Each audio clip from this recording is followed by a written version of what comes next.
One of the more dispiriting revelations of recent days has been the terrifying degree to which our great cities from Seattle to Toronto, from Minneapolis to Bristol are now utterly in thrall to the radical left.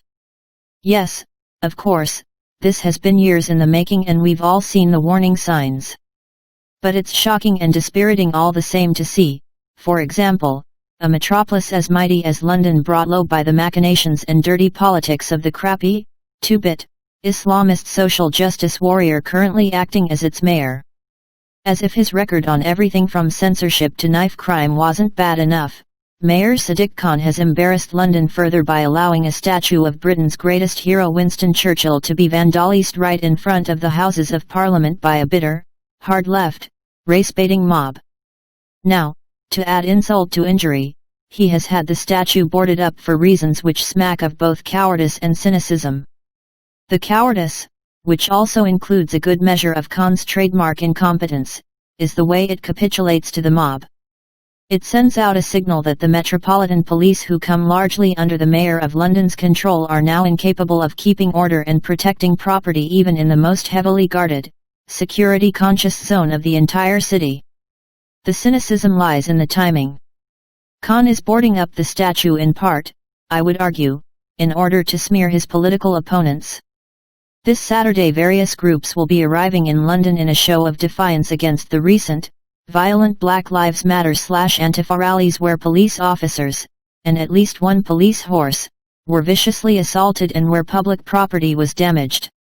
These groups range from the mostly white working-class Democratic Football Lads Alliance, invariably and for the most part unfairly described in the mainstream media as far-right thugs, to sundry military veterans properly incensed at watching their capital streets mobbed, its war memorials vandalized, their national heroes mocked, and their history trashed by a bunch of hard-left bully boys.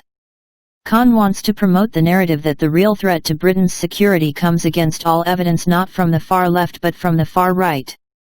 Hence his series of provocative tweets like this one below. This is pure leftist propaganda.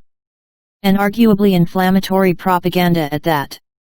It assumes, quite inaccurately, that Black Lives Matter is an innocuous, worthy, and indeed crucial campaign which every right-thinking person in London and beyond supports. It's untrue, it's unfair, and it's potentially very dangerous, for it threatens to pour petrol on the flames of the current tensions in London and beyond.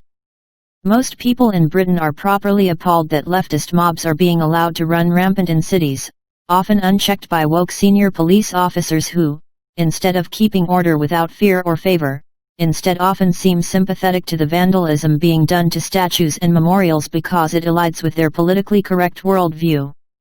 You can understand the frustration of genuine heroes like ex-Soldier Trevor Gould, who risked his life and won a military cross fighting for Queen and country. Sadiq Khan does not speak for London. He does not speak for Britain.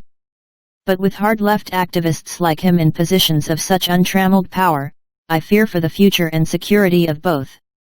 Get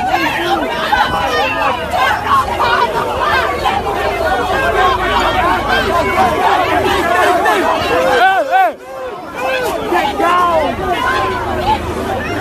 Get down!